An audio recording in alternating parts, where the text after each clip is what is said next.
Tuhan.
Sering ku tak mengerti jalan-jalan-Mu Tuhan, bagai di belantara yang gelap.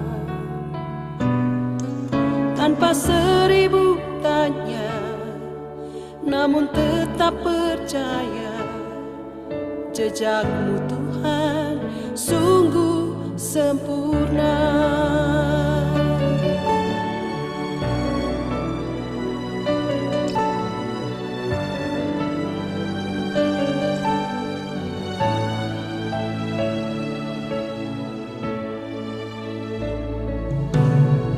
Sering ku tak mengerti jalan-jalan-Mu Tuhan, bagai di belantara yang gelap.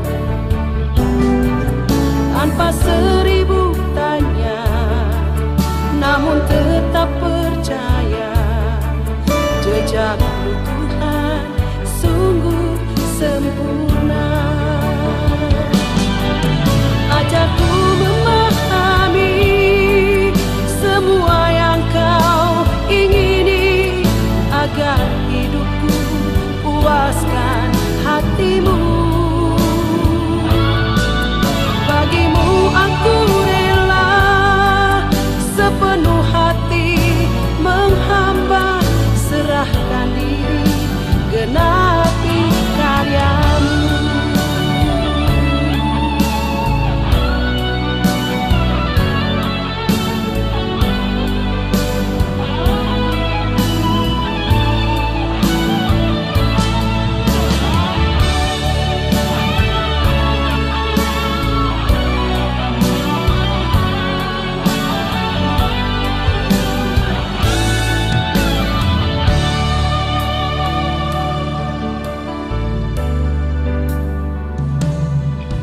Sering ku tak mengerti jalan-jalan-Mu Tuhan, bagai di belantara yang gelap.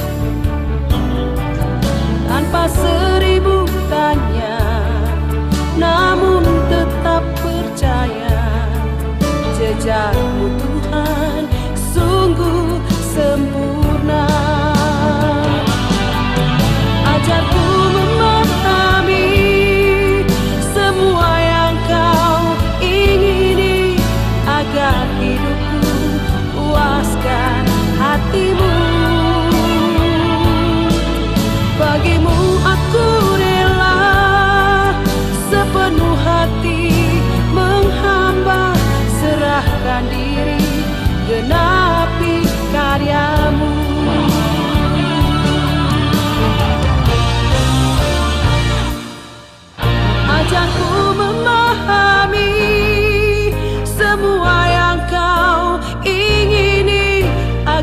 hidupku, puaskan hatimu. Bagimu aku rela sepenuh hati menghamba, serahkan diri, genapi karyamu. Serahkan diri, genapi karyamu. Serahkan diri, genapi karyamu.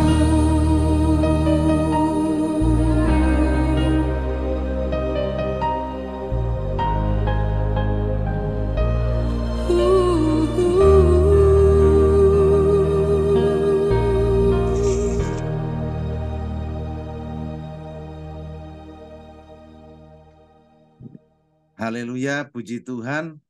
Kita sudah mendeklarasikan Mazmur 23. Kita juga sudah berdoa dan memuji menyembah Tuhan. Waktu selanjutnya kita akan siapkan hati kita untuk diberkati lewat kebenaran firman Tuhan yang akan disampaikan oleh hambanya, Bapak Pendeta Dr. Jimmy Lizardo. Baik, waktu selanjutnya saya serahkan kepada hambanya, Pak Jimmy Lizardo. Silakan, Pak. Baik, terima kasih Pak Melkianus. Shalom Bapak Ibu Saudaraku, mari kita satu dalam doa. Bapak baik, terima kasih buat kasih setia, buat kebaikan Tuhan dalam kehidupan kami. Roh Kudus, terima kasih buat pagi hari ini.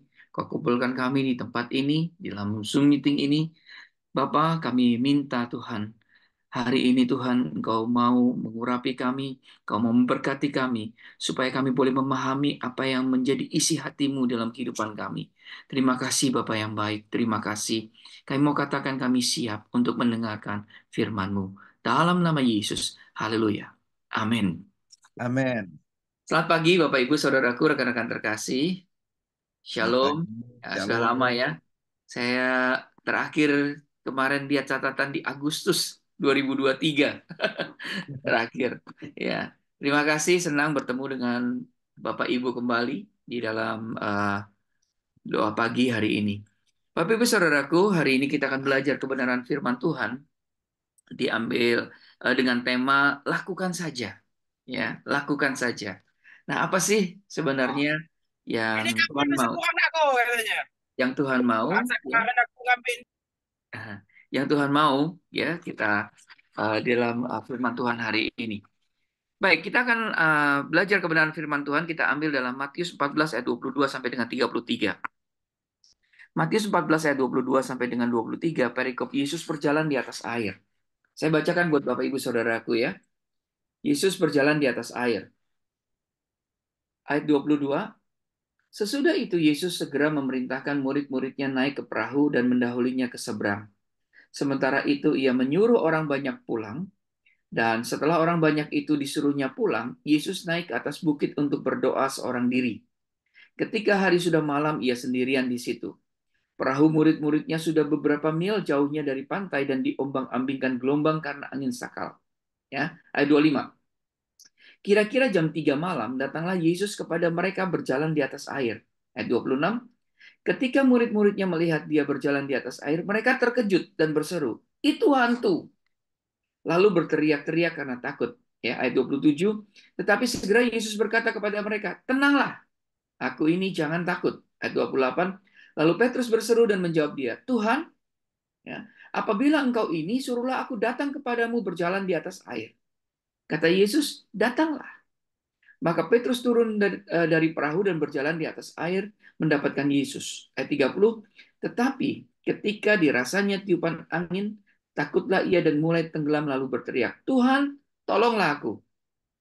Segera Yesus mengulurkan tangannya memegang dia dan berkata, "Hai orang yang kurang percaya, mengapa engkau bimbang?" Ya, ayat 32. Lalu mereka naik ke perahu dan angin pun redalah. Ayat 33 katakan, dan orang-orang yang ada di perahu menyembah dia, katanya, "Sesungguhnya engkau anak Allah." Bapak Ibu Saudaraku, perikop Yesus berjalan di atas air ini ya ditulis di dalam Perjanjian Baru ya di 3 kitab.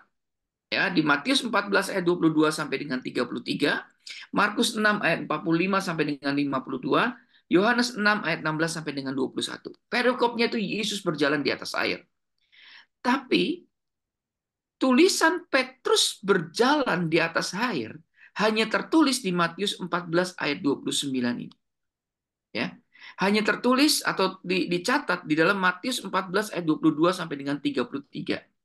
Nah, Bapak Ibu Saudaraku yang dikasih Tuhan, ketika kita membaca perikop Yesus berjalan di atas air, kita juga coba kita bandingkan antara Matius 14 ya, ayat 22 sampai dengan 33. Kita coba bandingkan dengan Markus 6 ayat 45 sampai dengan 52 ya. Nanti Bapak Ibu akan melihat perbedaannya dan kita akan pelajari bersama-sama ya.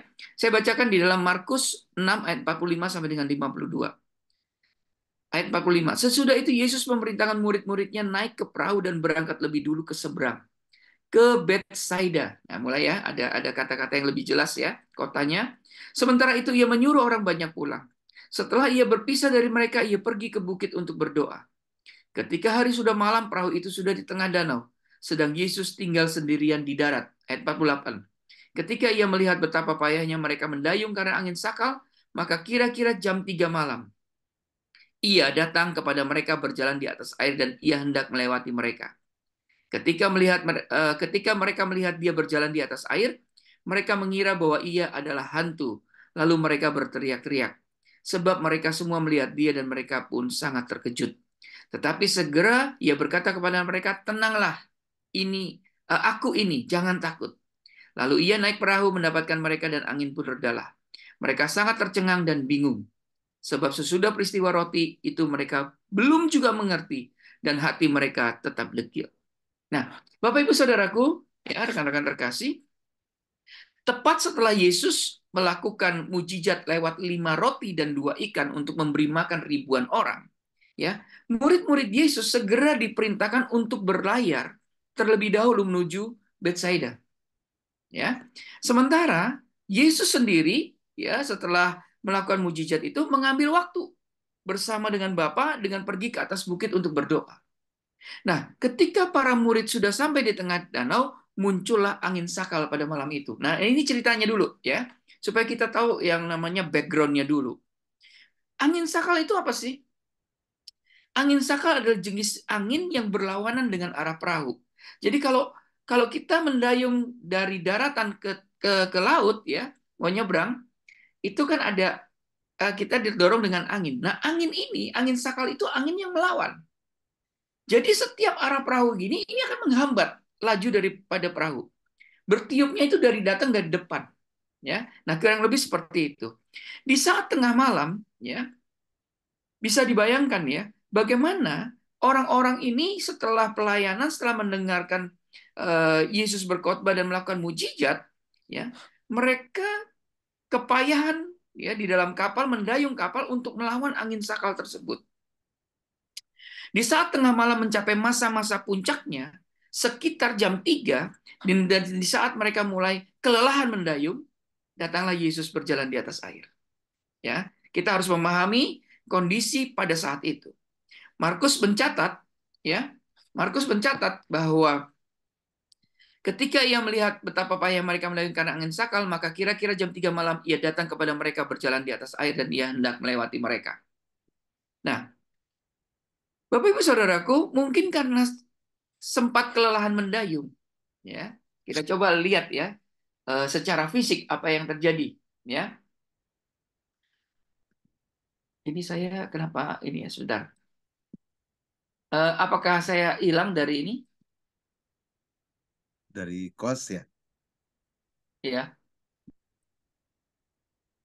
Ada masih masih ya. kohos masih Oke, oke, oke. Tapi masih bisa mendengar ya? masih Oke, masih. oke. Saya lanjutkan. Nah, mungkin karena sempat kelelahan, ya, saya melihat bahwa konsentrasi mereka menjadi lemah, atau sempat kaget mengira bahwa yang mendatangi mereka adalah hantu. Mereka pun menjadi panik. Ya, coba kalau kita ada di tengah situasi seperti itu, di tengah kelelahan, mendayung, ya, berisik itu angin, ya, kemudian ada tiba-tiba ada sosok yang mendatangi kita. Ya, jadi tidak heran ketika mereka katakan, itu hantu, ya, itu hantu. Ya. Nah, Bapak Ibu Saudaraku, sering hamba-hamba Tuhan membahas perikop ini. Dan kebanyakan berkesimpulan bahwa Petrus adalah contoh dari seorang yang imannya rontok. Walau dia sudah bersama atau sudah diperintah oleh Tuhan Yesus.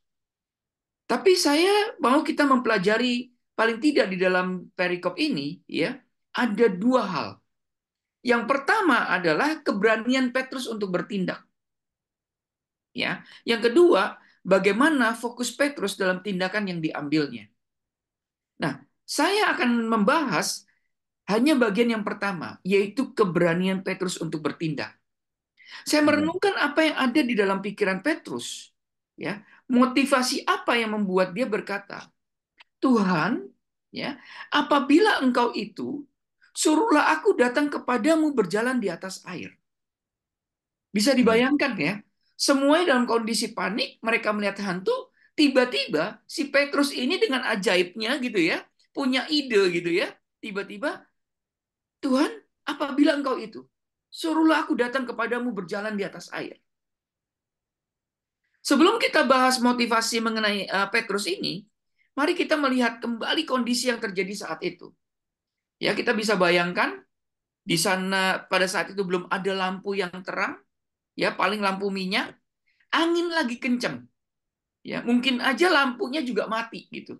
Ya. Kondisi murid-murid sedang kelelahan menghadapi angin dan ombak, tiba-tiba melihat sesosok manusia dengan berjalan di atas air mendekati ke perahu mereka. Ya, coba dibayangkan, kalau kita yang ada di sana, saya yakin kita juga terkejut. Betul ya? Ya. Ya. Sosok itu pasti tidak terlihat jelas mukanya. Namun yang mereka kenali samar-samar adalah ketika suara Yesus yang berkata, tenanglah, aku ini, jangan takut. Walaupun mereka murid-muridnya, setiap hari bersama-sama dengan Yesus, tapi dalam kondisi saat itu, mereka belum yakin juga benarkah itu suara guru mereka. Apa yang mau saya sampaikan hari ini? Kemampuan mendengar. Kemampuan mendengar menjadi poin utama Petrus dibandingkan dengan murid-murid yang lain. Di sini saya melihat motivasi Petrus, bahwa Petrus mencoba untuk memastikan apakah sosok dan suara manusia yang datang menghampiri perahu itu adalah Yesus. Karena Petrus yakin bahwa Yesus, nah ini perhatikan baik-baik, karena Petrus yakin bahwa Yesus adalah Tuhan yang Maha Kuasa, yang mengendalikan alam semesta dan hidupnya. Karena itu yang dia yakini, bahwa hanya Tuhan yang mampu melakukan perkara ajaib, yaitu berjalan di atas air. Pertanyaannya, kalau tidak disebut dengan tantangan, Petrus kepada Yesus, yaitu Tuhan, apabila engkau itu, ya firman Tuhan katakan begitu, suruhlah aku datang kepadamu berjalan di atas air. Menjadi sebuah titik di mana Petrus mengalami mujizat dan melakukan persis apa yang Yesus lakukan, yaitu berjalan di atas air. Petrus baru bertindak terjadi ketika Yesus menjawab, datanglah, datanglah. Kalau saya artikan secara bebas, ya, kira-kira Yesus mungkin bilang begini, kira-kira ya, ya ini aku, datang, buktikan, ini aku, ayo datang. Ya ini aku, datanglah dan lakukanlah apa yang engkau katakan. Kira-kira seperti itu terjemahan bebasnya, gitu ya. Nah, Bapak Ibu Saudaraku, menarik sekali. Pertanyaan Petrus kepada Yesus tidak dijawab dengan marah, melainkan direspon dengan sebuah undangan untuk pembuktian apa yang menjadi keraguannya. Hari ini, demikian juga dengan kita. Berapa banyak kita juga yang sedang mengalami keraguan. Amin. Tapi itu direspon dengan sebuah undangan Yesus hari ini untuk membuktikan apa yang menjadi keraguanmu hari ini. Pertanyaan Petrus kepada Yesus tidak dijawab dengan marah, melainkan direspon dengan sebuah undangan untuk pembuktian. Apa yang menjadi keraguannya? Undangan untuk melakukan apa yang menjadi idenya Petrus. Bapak, Ibu, Saudaraku, seringkali dalam kehidupan, kondisi yang dialami Petrus seringkali kita alami. Seperti apa? Jalan yang gelap. Angin dan badai menerpa dengan kencang. Kondisi kita capek, lelah. Baik fisik, rohani, bahkan terkadang sepertinya kita merasa kita tidak yakin akan kehadiran Tuhan. Sepertinya Tuhan tidak ada bersama-sama dengan kita. Pertanyaan yang Petrus tanyakan seringkali juga menjadi pertanyaan kita. Bapak, Ibu, Saudaraku, rekan-rekan terkasih. Dari Petrus ini, saya belajar. Ternyata Tuhan itu bukan hanya Tuhan yang selalu memberi perintah. Ternyata Tuhan itu bukan Tuhan yang selalu memberi petunjuk. Tapi kita sering diajar untuk bergaul dan mendengar suara Tuhan. Amin. Mendengar suara Tuhan itu memang penting dan harus. Dan itu harus terus dilatih. Katakan amin. Amin. Namun ternyata yang saya pelajari dari Petrus, Tuhan kita itu adalah Tuhan yang bisa menerima ide-ide kita. Katakan amin. Amin. Mungkin kedengarannya sedikit aneh ya. Apakah Tuhan memerlukan ide-ide kita? Yang saya maksudkan begini. Tuhan yang dapat menerima ide-ide kita artinya Tuhan yang berkenan menerima inisiatif kita. Amin. Amin.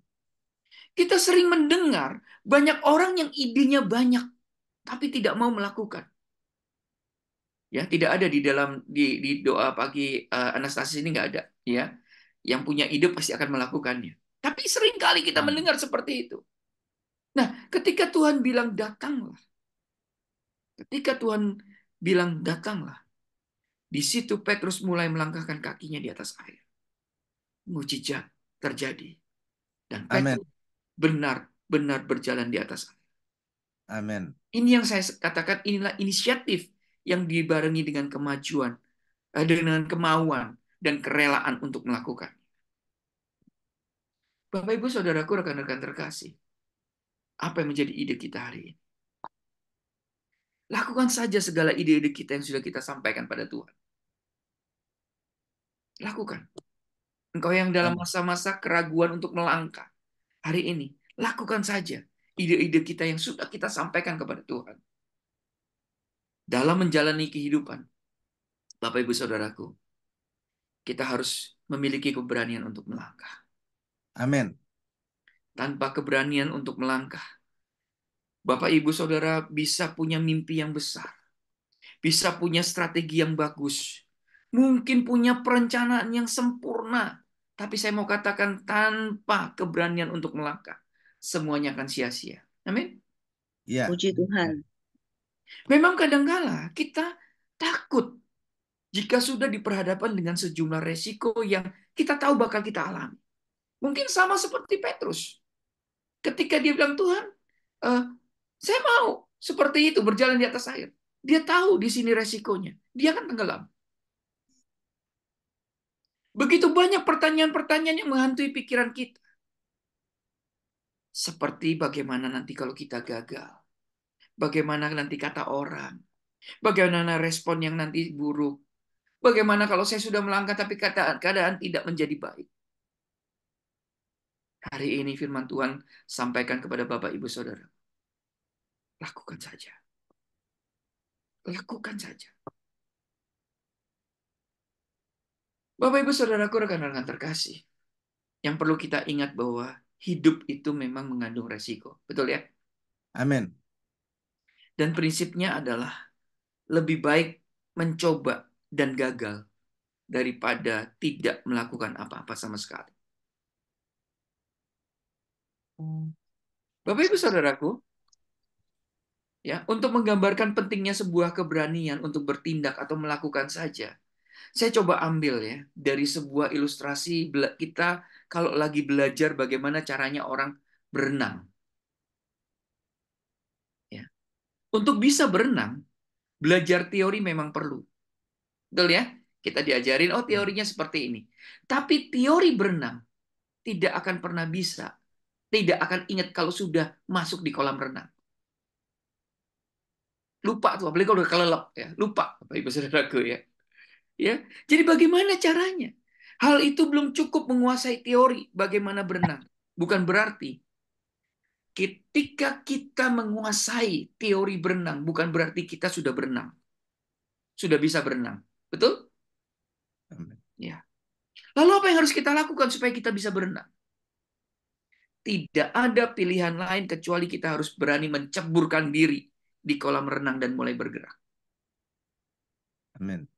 Memang ada kalanya kita akan tenggelam. Ada kalanya kita akan kemasukan air. Itu adalah bagian dari resiko yang harus kita ambil. Amin. Amin. Ya, percayalah, dengan berani bayar harga. Bayar harganya apa? Mungkin tadi kita beberapa teguk air masuk gitu ya ke kita. Tapi dengan beberapa teguk air kolam dan upaya yang kuat itu, kita bisa berenang dan membuat kita benar-benar bisa berenang. Katakan, Amin. Amin. just do it. Lakukan saja dan berani untuk melangkah. Bapak Ibu Saudaraku, coba kita perhatikan baik-baik. Ketika Musa mengulurkan tongkatnya ke atas laut Teberau, mujizat terjadi.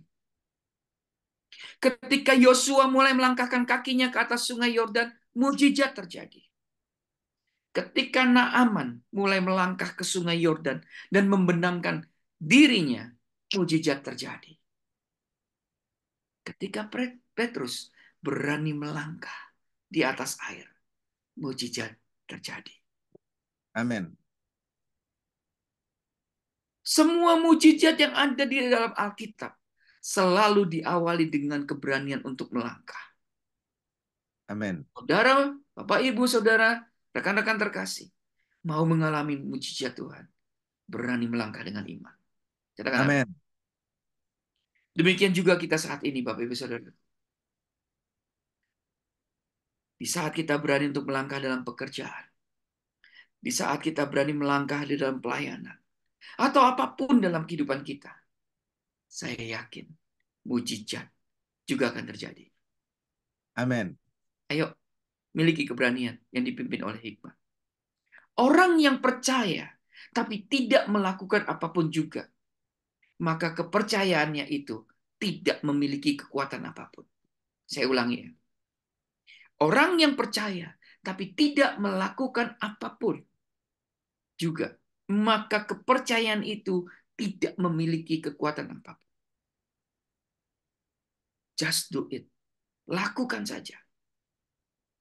Dan mujizat akan terjadi. Amin. Amin. Amin. Ada satu statement yang saya suka ya. Flesh says, if it feels good, just do it. Ya, daging katakan bahwa kalau itu bagus, itu baik, lakukan saja. Tapi iman mengatakan begini, whatever Jesus says, just do it. Jadi apapun yang Yesus katakan, lakukan saja. Amin. Tuhan Yesus memberkati. Kita berdoa. Bapak yang baik, terima kasih buat hari ini. Terima kasih buat firman-Mu yang telah disampaikan.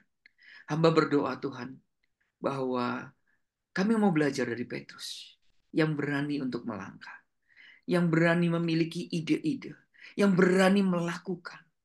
Dan Tuhan, kami dapati dalam kebenaran firman-Mu hari ini, bahwa Engkau Tuhan yang mau menerima inisiatif dan ide-ide dari kami. Sama seperti Engkau menerima ide dan juga inisiatif dari Petrus. Sehingga Petrus mengalami mujizat. Sehingga Petrus dapat berjalan di atas air. Bapa, apapun masalah kami hari-hari ini, apakah kami akan dalam angin dan badai, apakah kami berjalan dalam kegelapan, sama seperti ketika murid-murid-Mu ini berjalan, Tuhan. Bapa, yang kami tahu, bahwa kami memiliki Engkau, Yesus. Dan kami tidak pernah takut untuk melakukan apapun saja. Bersama dengan Yesus, kami akan melakukan saja, Tuhan. Apa yang Kau katakan, kami akan lakukan saja, Tuhan. Terima kasih, terima kasih. Terima kasih buat kebenaran firman-Mu hari ini. Terima kasih biarlah kami boleh menerima kebenaran firman-Mu. Kami boleh merenungkannya kembali. Kami boleh mengaplikasikannya dalam kehidupan kami. Terima kasih Bapak yang baik. Dalam nama Yesus, kami berdoa dan mengucap syukur. Haleluya. Amin. Amin, amin, amin. Iya, haleluya, puji Tuhan. Terima kasih hambanya, Bapak Pendeta Dr. Jimmy Lizardo, untuk firman Tuhan yang luar biasa, mengingatkan kita. Ya, jadi saya teringat kepada seorang buta, ya, seorang buta yang dijumpai oleh Tuhan. Dan Tuhan berkata, apa yang engkau mau aku lakukan bagimu? Dan orang buta ini mengatakan, Rabuni, supaya aku dapat melihat. Ya, Rabi, supaya aku dapat melihat. Ya, dan Tuhan menyembuhkan dia saat itu juga. Nah, hari ini sebetulnya kita pun semuanya, Tuhan bertanya, apa sih yang mau aku lakukan untukmu, anakku? Jadi kita tinggal berkata kepada Tuhan, aku mau ini, aku mau itu. Tapi dengan iman, katakan, maka Tuhan pasti akan mengabulkannya. Jika itu sesuai dengan kehendak Tuhan dan bagi kemuliaan Tuhan. Ya, puji Tuhan, saya sangat diberkati. Terima kasih hambanya, Bapak Jimmy Lijardo. Baik, kita akan masuk ke ruang tanya jawab. Ini ada Pak Alpan, saudaraku Pak Alpan dari Manado. Silakan saudaraku Pak Alpan. Ya, silakan Pak Alpan, saudaraku, ada yang mau ditanyakan? Apakah Pak Alpan masih ada? Iya, shalom saudaraku semuanya. Shalom. Iya, terima kasih untuk kesempatan ini. Shalom Pak Pendeta, Pak Jimmy. Shalom Pak. Terima kasih untuk pencerahan tentang Petrus dipanggil, dan ini menjadi sebuah inspirasi bagi kita semua yang Amin. berada di zaman ini.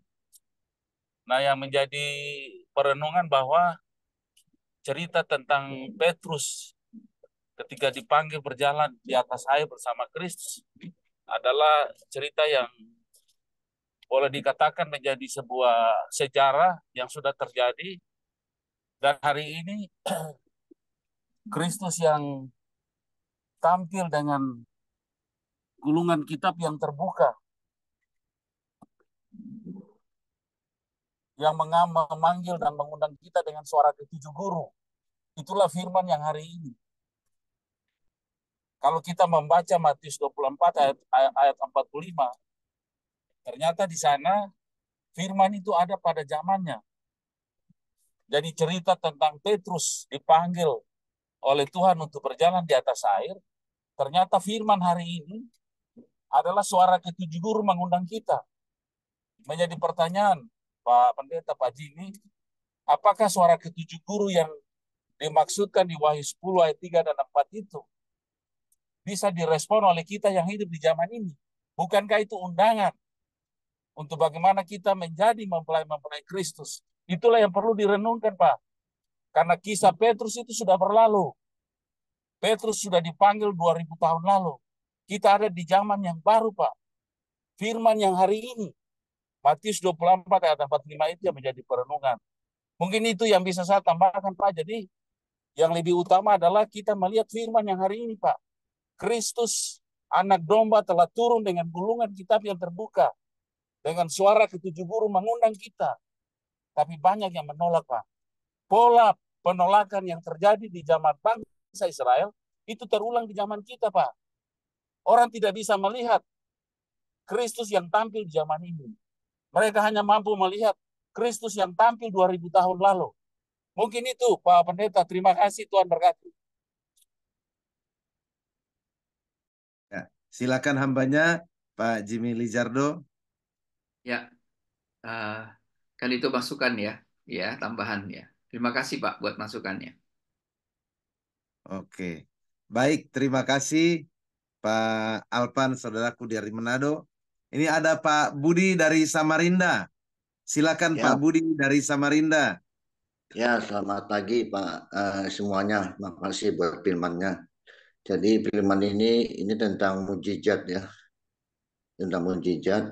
Jadi ini sebenarnya ada berkaitan dengan firman yang kemarin dibagikan gitu. Dan ini saya mau tanya nih Pak, Pak Jimmy, bagaimana Bapak dalam pelayanan itu Bapak tentang masalah mujizat, apa yang Bapak bisa kesaksiannya, apa yang Bapak alami bisa dibagikan Pak?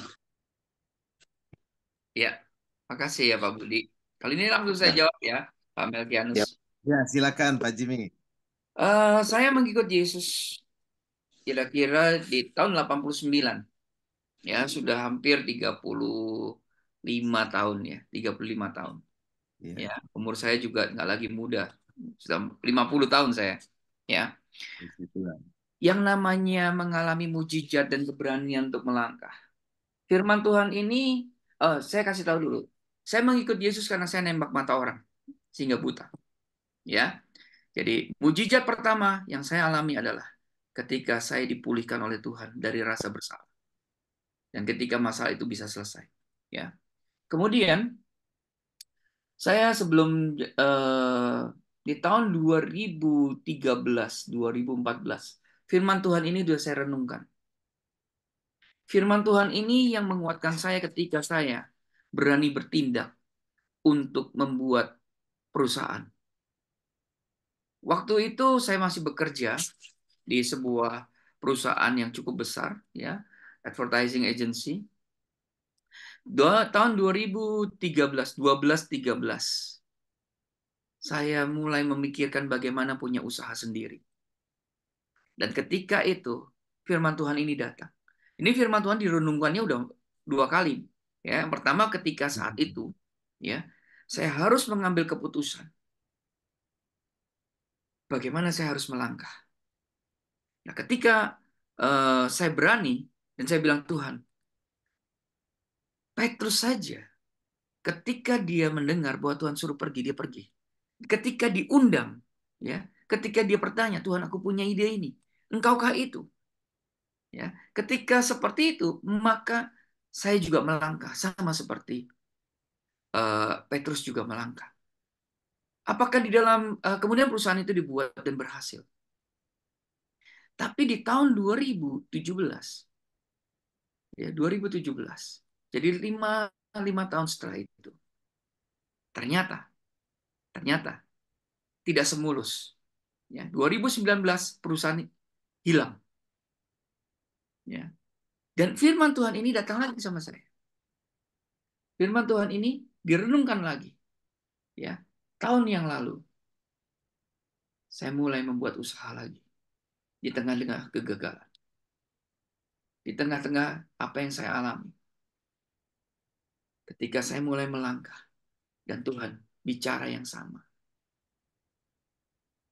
Ketika saya mulai melangkah, saya membuat lagi. Dan hari ini Tuhan mulai bekerja lagi di dalam kehidupan membangun perusahaan lagi. Nah, itu yang saya alami, Pak Budi. Tentunya banyak ya, tapi ini sekilas saja karena mungkin nanti waktu jadi dan mungkin ada beberapa teman-teman yang akan ini. Tapi firman Tuhan ini saya sungguh-sungguh alami dalam hidup saya. Bagaimana saya berani melangkah dengan tidak ada apa-apa, tidak punya apa-apa, tidak ada modal. Tapi Tuhan, begitu kita berani melangkah, percayalah, ya, mujizat itu akan terjadi. Amin. amin Pak. Jadi memang Bapak luar biasa juga yang melangkah. Berarti sekarang jadi pengusaha lagi nih Pak. Tetap lagi. Ya, Ya, Pak. memang Puji Tuhan. Ya. setiap kita mesti mengalami mujizat Tuhan gitu. Ya. Kemarin tentang dibagikan 2000 babi ya. Itu kan mujizat juga. Tuhan Yesus membebaskan manusia 2000 babi. Kalau dihitung harga babi itu kalau saya bilang di sini 5 juta dikali 2000 itu 10 miliar loh. Ya, nah. 10 miliar di situ bagaimana Tuhan Yesus menyelamatkan satu jiwa itu 10 miliar yang punya babi itu kerugian. Begitu.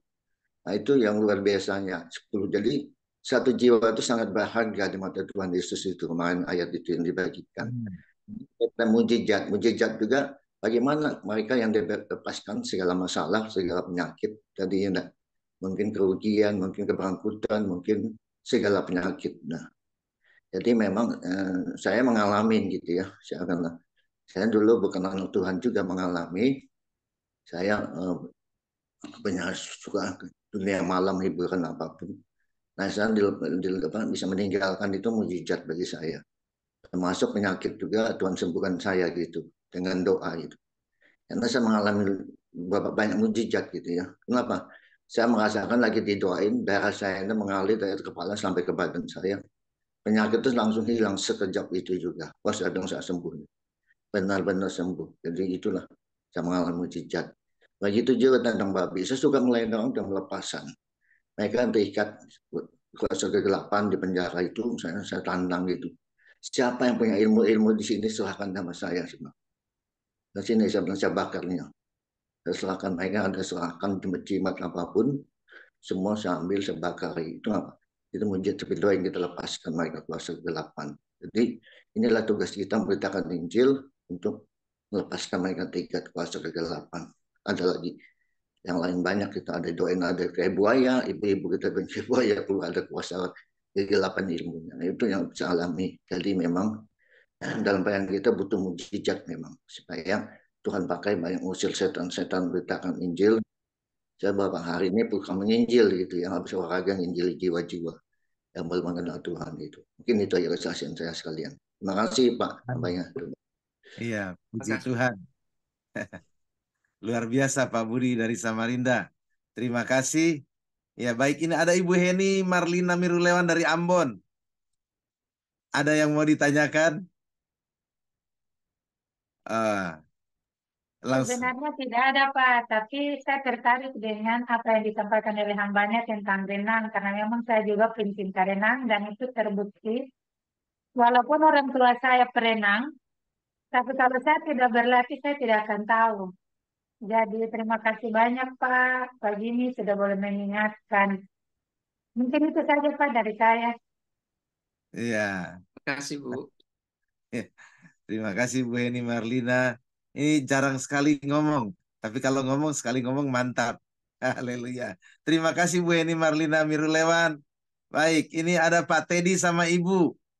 Ini pasangan paling harmonis. Ya, silakan. Ya, salam Pak Melki, salam Pak Jimmy. Salam Ya, Pak Teddy. ya, makasih Pak buat firman yang sudah disampaikan buat kita semua.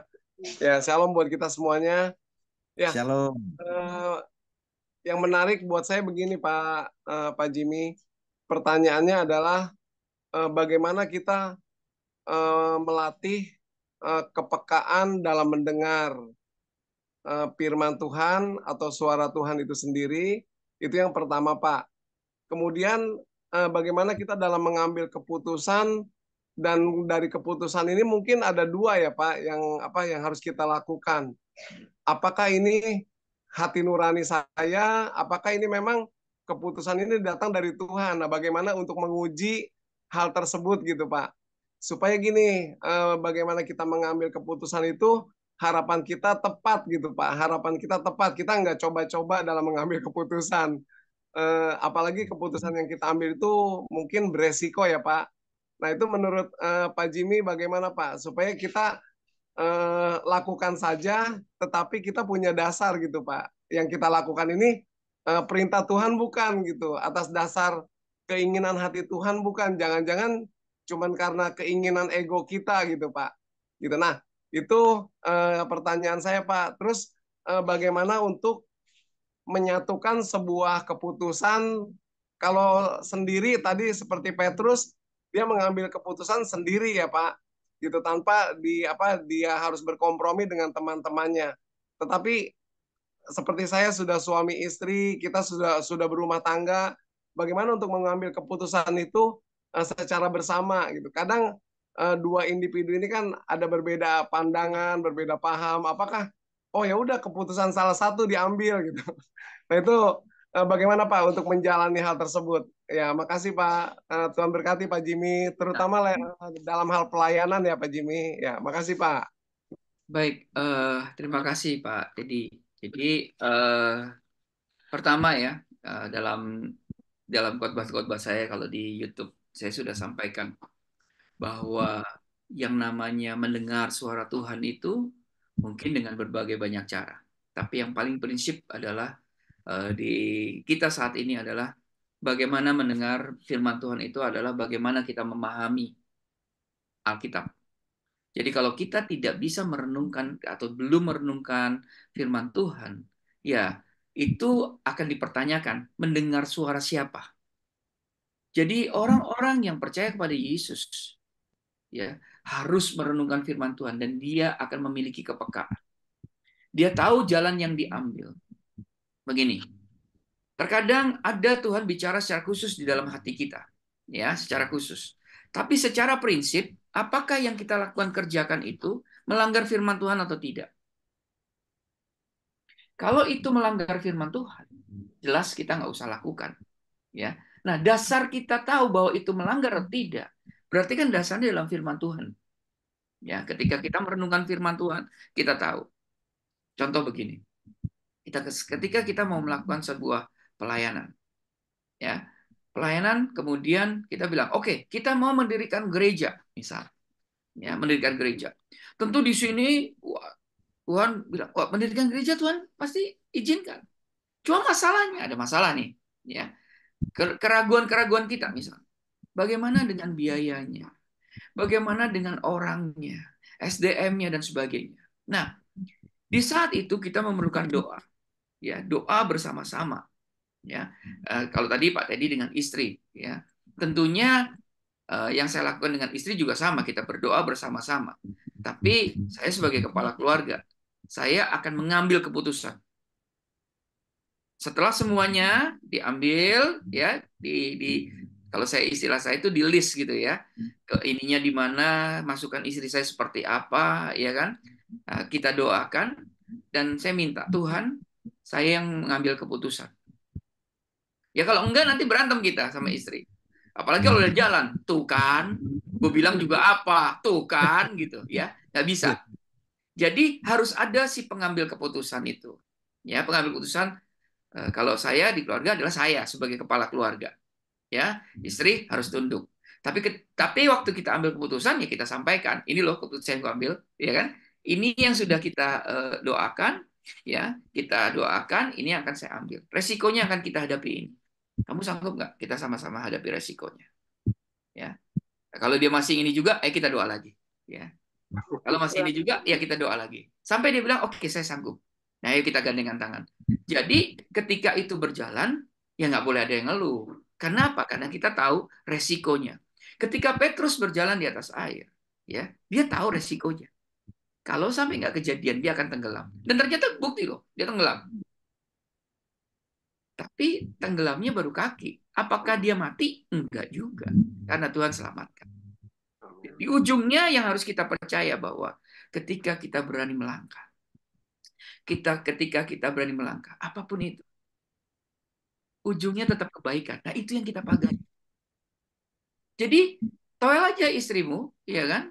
Kalau misalnya kita jalan ada ini, nggak usah ngeluh. Ujungnya kebaikan, pasti kebaikan. Dan itu firman Tuhan dalam Roma 8 ayat 28. Pasti, apapun yang terjadi. Saya mengalami begitu banyak jatuh bangun dalam usaha. Saya mengalami jatuh bangun di dalam hubungan. Yang banyak sekali. Karena manusia. Real. Secara manusia, ya, apapun gelar akademismu. Dokter saya ada 2. Ya, apapun gelar akademismu, tetap aja Pak, sama aja. Kita ngadepin yang sama. Ya, kita ngadepi masalah yang sama. Nggak ada masalah. Ya, nggak ada masalah yang nggak kita hadapi, semuanya kita hadapi pasti, ya porsinya aja masing-masing, ya. Nah itu yang kemampuan mendengar harus dari firman Tuhan, dilatih itu, renungkan. Ya kalau nggak kita nggak tahu dasarnya kan, dasarnya mesti clear dulu. Apakah kita mengharapkan audible Tuhan bicara, Teddy melangkahlah, ya memang ada orang-orang yang mampu mendengar seperti itu gitu ya. Tapi saya tidak menentang gitu ya. Tapi juga saya selalu berprinsip kepatokan kita adalah firman Tuhan untuk mendengar. Itu aja. Ya. Kemudian kita ambil keputusan. Ya, keputusan kalau misalnya 2, ya nanti kalau udah anak udah gede-gede lagi, iya kan? Wah, tambah lagi tuh. Wah, Pak ini begini ya. Saya kepala keluarga, saya akan memutuskan. Kita doakan, ini resiko yang kita akan hadapi. Kan itu sama seperti Kita sebagai pemimpin di perusahaan, pemimpin di gereja juga sama kan? Semua boleh mengungkapkan pendapatnya, tapi saya sebagai pimpinannya, saya akan putuskan. Pimpinan yang baik, dia mampu untuk mengambil sebuah keputusan dengan resiko yang sudah terukur. Itu Pak Teddy, kira-kira. Siap. Makasih Pak Jimmy. Ya, Tuhan berkati Pak Jimmy. Iya. Puji Komentar. Tuhan. Ya. Ya, terima kasih Pak Teddy dan Ibu. Sudah cukup jelas ya. Iya. Baik, terima kasih. Ini ada Pak Pendeta Hariwungo. Ini masih di Tangerang nih. Silakan ya. Pendeta Hariwungo. Masih di mute Pak, masih di mute. Iya. Iya, shalom semua. Shalom. Shalom. Salam kenal Pak Jimmy. Pak Kenal, Jimmy Pak. Sardo. Baru kali ini kita ketemu, saya Hari. Ya Pak Hari. Kalau dulu harimau, tapi sekarang harinya Tuhan. Puji Tuhan. Haleluya. Terima kasih atas firman yang sudah disampaikan pada pagi hari ini. Luar biasa memang. Benar sekali, kita tidak ada cara lain selain melakukan saja apa yang Tuhan Yesus katakan. Nah, namun dalam pengiringan kita kepada Tuhan, ini ada satu pemahaman bahwa mengiring Tuhan itu bagaikan kita ada di perahu sedang berlayar. Saya perhatikan tadi, Petrus mengalami mujizat. Dia bisa jalan, dia ikut teladan Yesus, dia bisa jalan di atas air. Tapi dikala dia mulai merasakan angin, akhirnya dia tenggelam. Dia mulai tenggelam. Nah, sebenarnya ini pengajaran indah bagi kita. Dalam pemahaman angin dari segi makna rohani, yaitu ajaran-ajaran, pengajaran. Banyak sekali kita anak-anak Tuhan, hamba-hamba Tuhan, pengaruh dengan ajaran-ajaran, sehingga kita tenggelam. Nah, ini yang jadi waspada bagi saya, dan bagi saya terutama, pengajaran yang muncul dewasa ini, yang membuat kita sesungguhnya di hadapan Tuhan mulai tenggelam. Tapi karena kita tidak menyadari, kita tenggelam terus dengan pengajaran, dengan dogma. Dogma luar biasa saat ini. Sangat kelihatannya firman. Tapi itu bukan firman. Jadi terima kasih Pak Jimmy. Yang Pak Jimmy sampaikan tadi dari apa yang disampaikan pertanyaan dari Pak Teddy. Itu saja yang menjadi patokan kita adalah firman. Apa yang tertulis dalam kitab suci. Dan solusinya mungkin yang saya belajar firman dari kecil ya. Karena keluarga kami keluarga Kristen yang begitu saleh dan ketat. Walaupun masih di gereja tua. Tidak memahami tentang keesaan. Satu Tuhan, satu iman, satu baptisan. Tapi kewajiban kami keluarga sejak kecil diwajib membaca Alkitab. SD itu harus selesai. Kejadian sampai Wahyu. Nah, kemarin ayat yang paling saya renungkan ada 2. Yang aku kehendaki adalah belas kasihan. Pulanglah dan pikirkanlah itu. Dan ayat kedua, orang Farisi dan orang Saduki menolak kasih karunia Tuhan, menolak maksud Tuhan dalam hidup mereka, karena mereka tidak mau dibaptis, tidak mau menerima baptisan Yohanes. Nah, lalu firman Tuhan yang tadi ini sering sekali saya renungkan tentang bagaimana Petrus berjalan di atas air. Tapi Tuhan ingatkan kepada saya, hati-hati dengan pengajaran dewasa ini. Oleh karena itu, belajarlah selalu percaya kepada Tuhan seperti yang tertulis dalam kitab suci. Supaya Roh Kudus pimpin. dan melengkapi kita dengan minimal 9 karunia Roh Kudus yang tertulis dalam 1 Korintus 12. Minimal. Saya pelajari karunia Roh Kudus itu ada 25. Nah, tapi yang paling menonjol adalah 9 karunia Roh Kudus. Dan yang lucunya, yang menjadi kebanggaan anak-anak Tuhan, yaitu karunia berbahasa roh. Padahal karunia berbahasa roh itu manfaatnya egois untuk membangun diri sendiri. Untuk membangun diri sendiri. Nah, ada tuh karunia yang ke-9 yang semestinya harus diraih oleh semua kita anak-anak Tuhan. Karunia membedakan roh. Ya toh, Pak Jimmy? Karunia membedakan roh. Atau lebih dijelas dalam pemahaman bahasa lain, marifat. Bisa melihat segala sesuatu. Bisa mengetahui segala sesuatu. Nah, jadi dengan apa yang Pak Jimmy sampaikan ini luar biasa ya. Hanya ketaatan kita kepada firman itu akan memampukan kita dimanage oleh Roh Kudus. Roh Kudus menjadi pimpinan menjadi leader bagi saya pribadi.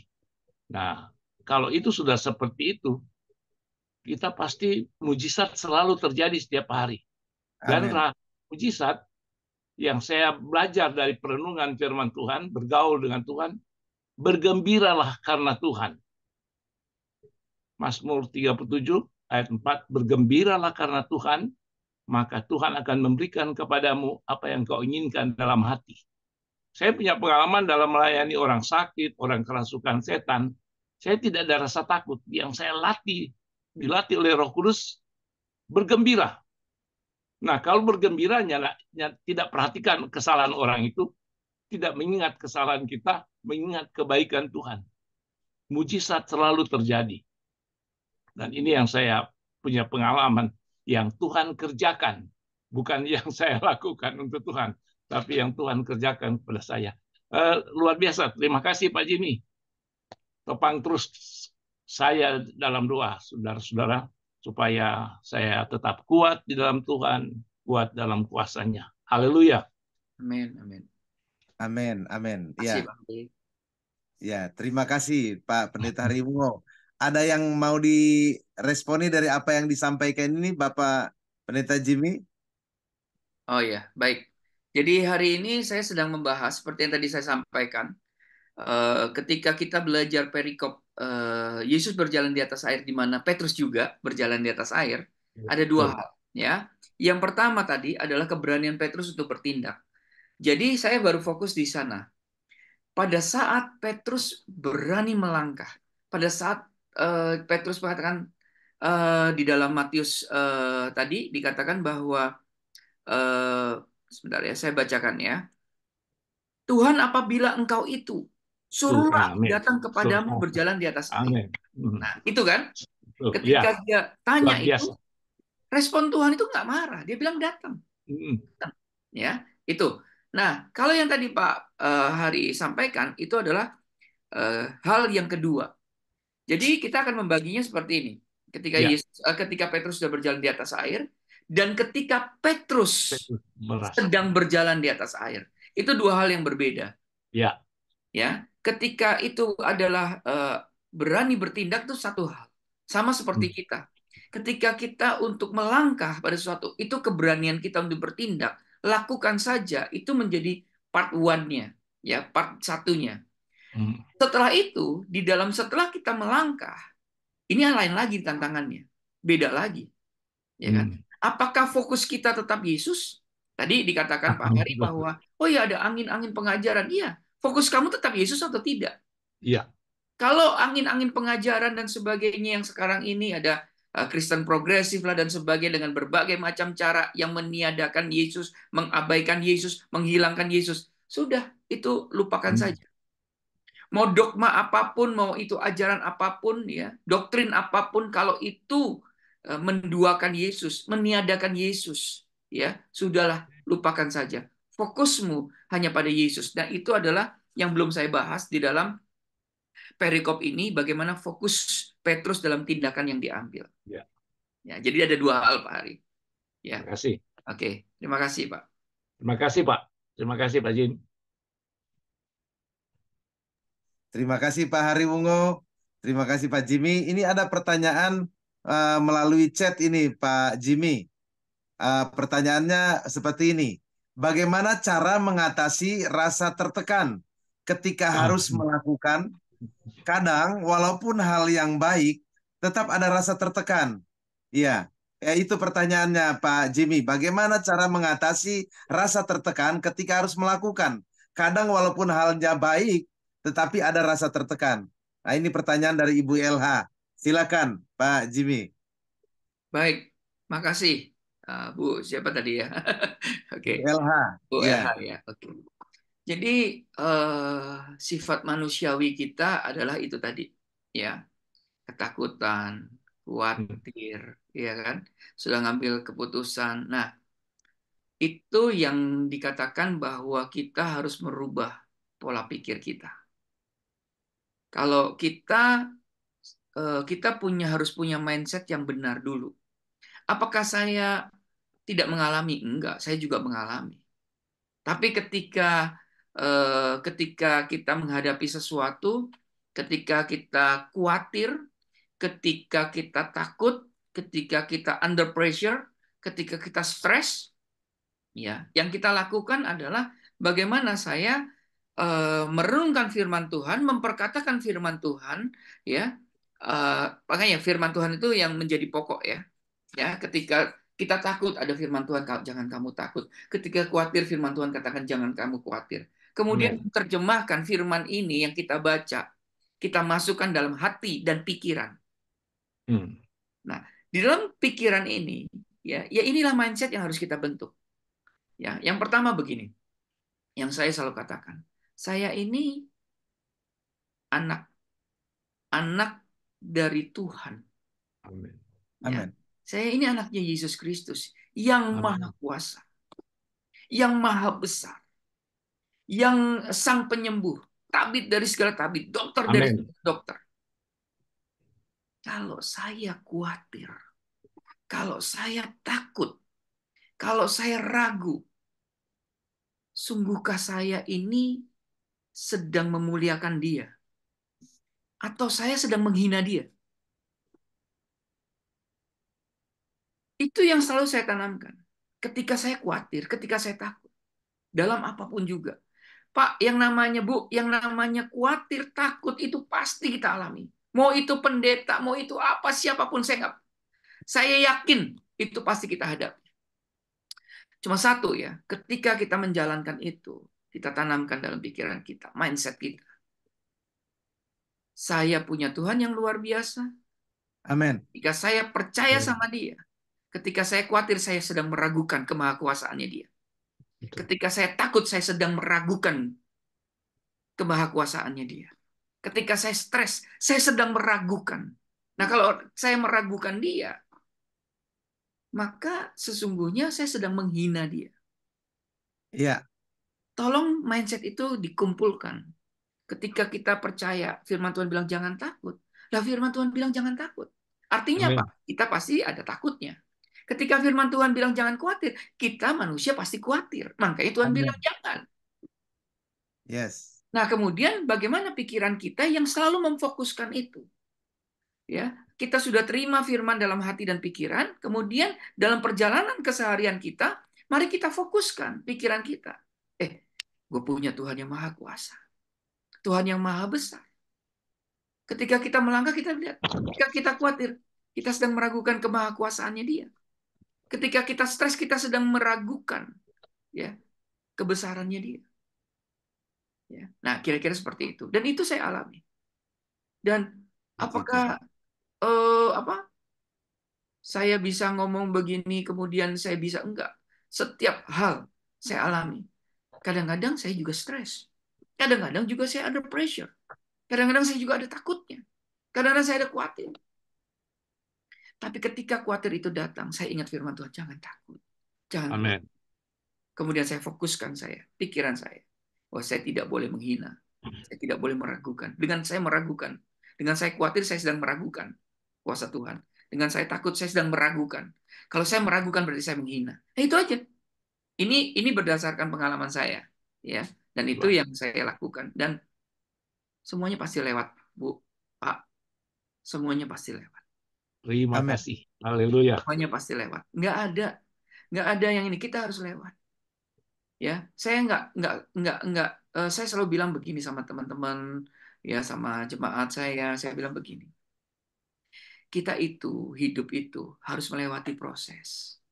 Amin. Proses. Amin. Ya. Proses itu lama atau cepatnya kita hanya bermain dengan waktu. Tapi kita harus masuk. Dalam satu titik tertentu, proses itu cuma masalah waktu. Harusnya cepat atau lama. Ya, waktunya lebih singkat atau lama. Kenapa? Karena proses itu tergantung respon. Responmu menentukan waktu itu cepat atau lambat. Amin.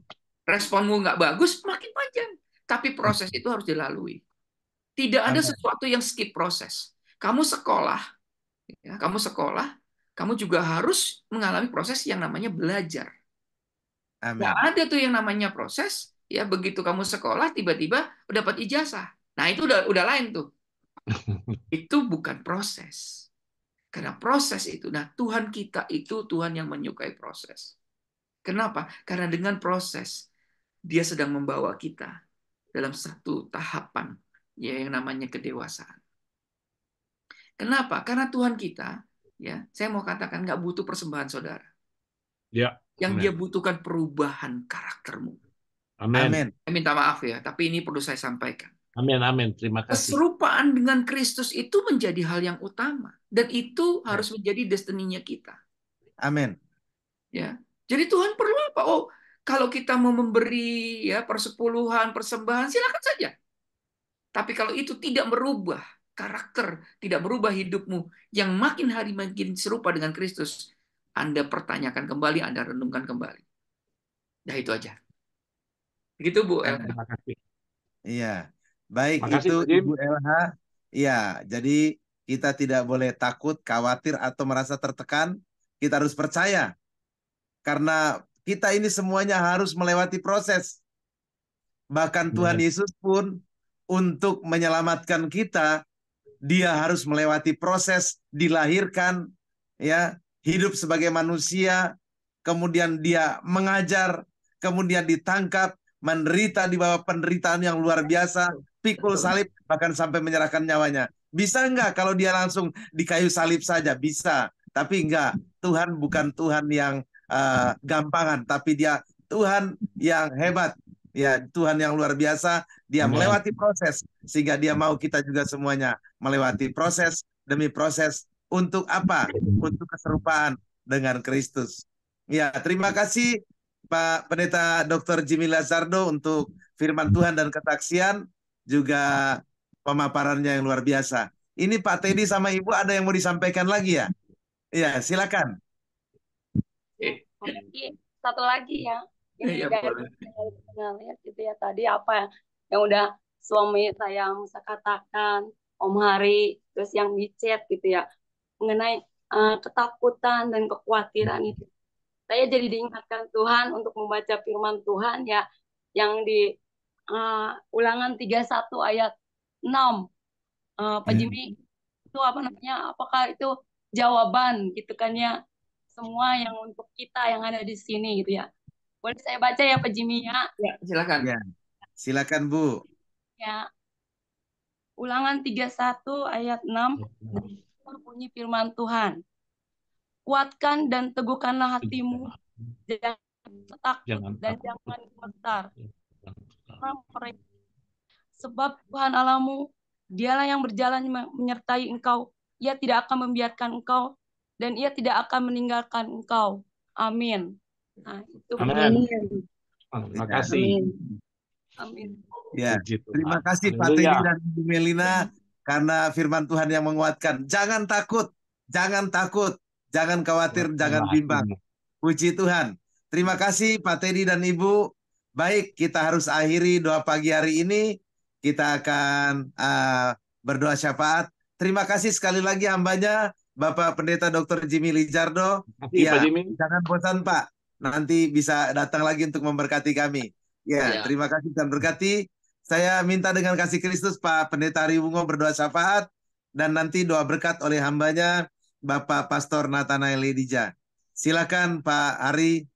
Mari kita berdoa. Haleluya, haleluya, haleluya. Bapa kami di dalam sorga, di dalam nama Tuhan Yesus Kristus, kami bersyukur dan berterima kasih kepadamu Bapa di pagi hari yang indah ini. Sebab setelah kami bangun dari tidur kami dengan tubuh jiwa yang sehat dan kuat yang baru, Engkau hadirkan kami, Engkau tarik kami datang dalam satu persekutuan pertemuan ibadah lewat Zoom Anastasis berdoa. Dan kami boleh bersama-sama mendapatkan pengajaran daripadamu Bapa lewat hambamu Pak Jimmy. Sungguh ajaib Engkau Bapa, firman-Mu ya dan amin. Benar, firman-Mu adalah terang bagi jalan kami. Supaya firman-Mu dalam batin kami. Tuliskanlah itu dalam akal budi kami. Supaya di dalam hati kami hanya ada janji-janji Tuhan. Sehingga kami pun dapat bertindak, melangkah menurut kehendak-Mu Bapa. Terima kasih Bapa. Hamba-Mu Pak Jimmy. Engkau tambah-tambahkan terus kepadanya roh hikmat dan wahyu. Dan sertai terus firman Kristus yang keluar dari mulutnya dengan kuasa. Dengan tanda-tanda dan mujizat. Sehingga rohnya akan menyala-nyala melayani-Mu setiap hari. Dalam nama Yesus Kristus Tuhan. Demikian pula semua kami yang hadir Bapa. Yang mendengarkan pengajaran di pagi hari ini. Teruslah tambah-tambahkan kepada kami roh hikmat dan wahyu. Berkati kami semua dengan harta benda sion dan pengetahuan. Supaya kami akan senantiasa merasa aman dan tenang di dalam Tuhan. Terima kasih Bapa. Kami berdoa untuk penyelenggara Anastasis berdoa ini Bapa. Engkau senantiasa kuatkan dan teguhkan iman mereka. Supaya mereka pun dengan semangat dan sukacita tetap menjalankan program Anastasis ini Bapa. Haleluya. Dan kami berdoa untuk hamba-hamba-Mu Tuhan. Yang Engkau percayakan dalam jawatan bagi pembangunan tubuh-Mu di muka bumi ini. Baik dia sebagai rasul, nabi, gembala, guru, dan penginjil. Bapa pimpin mereka. Supaya dalam mereka melayani, mereka tidak akan mencuri kemuliaan-Mu Tuhan. Tapi mereka akan terus merendahkan diri. Taat kepadamu, percaya kepadamu seperti yang dikatakan oleh kitab suci. Dan Roh Kudus akan senantiasa mengerjakan dalam diri mereka tugas dan tanggung jawab mereka. Sehingga apapun yang mereka kerjakan, semuanya untuk hormat dan kemuliaan nama-Mu. Terima kasih Bapa. Kami berdoa untuk bangsa dan negara kami Bapa. Yang dalam waktu dekat akan terjadi pergantian pimpinan. Dari Bapak Joko Widodo ke Bapak Prabowo Subianto. Bapa di dalam nama Tuhan Yesus Kristus. Kami minta Tuhan pimpin bangsa kami. Nyatakan kebesaran-Mu. Sehingga dengan demikian bangsa kami ini akan benar-benar mencintai hukum. Mulai dari pemimpin yang ada sampai kepada masyarakat yang ada. Terutama Bapa bagi eksekutif, legislatif, yudikatif. Sehingga mereka pun boleh mensejahterakan bangsa kami ini. Menurut kebenaran-Mu. Oleh karena itu kami minta Bapa, berkati bangsa kami. Dengan roh takut dan hormat kepada Tuhan. Sehingga dengan demikian bangsa kami akan tiba waktunya Tuhan. 30% bangsa kami akan mengaku Yesus Kristus adalah Tuhan dan Juru Selamat. Terima kasih Roh Kudus. Pagi yang indah ini pula Bapa, kami teringat kepada umat Yahudi bangsa Israel. Kami percaya keselamatan datang dari bangsa Yahudi. Dan waktunya sekarang kami yang telah memperoleh iman di dalam Yesus Kristus memberkati umat Yahudi bangsa Israel dengan harta benda sion dan pengetahuan. Dan situasi keadaan sekarang yang ada di Timur Tengah sana Tuhan. Bapa di dalam nama Yesus Kristus Tuhan. Bapa turutlah berperang ganti umat Yahudi bangsa Israel. Jadikan umat Yahudi bangsa Israel umat pemenang. Sehingga umat Yahudi bangsa Israel pun dapat mengaku dengan mulut dan lidah mereka bahwa Yeshua HaMashiach adalah firman-Mu yang telah menjadi manusia, Tuhan dan Juru Selamat dunia. Terima kasih Roh Kudus. Kami berterima kasih atas segala kebaikan-Mu. Kami berdoa Bapa khusus untuk TNI dan Polri. Bapa, nyatakan kebesaran-Mu, nyatakan kemurahan-Mu kepada TNI, Tentara Nasional Indonesia, dan Polri, Polisi Republik Indonesia. Buat mereka mencintai hukum, supaya mereka dapat menjalankan tugas dan tanggung jawab mereka untuk keamanan dan ketertiban bangsa kami, untuk keutuhan wilayah kami, dan apalagi dalam menjelang proses pergantian pimpinan, biarlah keamanan Tuhan pakai TNI dan Polri untuk melaksanakan tugas mereka. Terima kasih Bapa. Ini doa dan ucapan syukur kami. Sempurnakanlah di dalam doa yang Tuhan telah ajarkan kepada kami. Dengan iman kami akan ucapkan bersama-sama. Bapa kami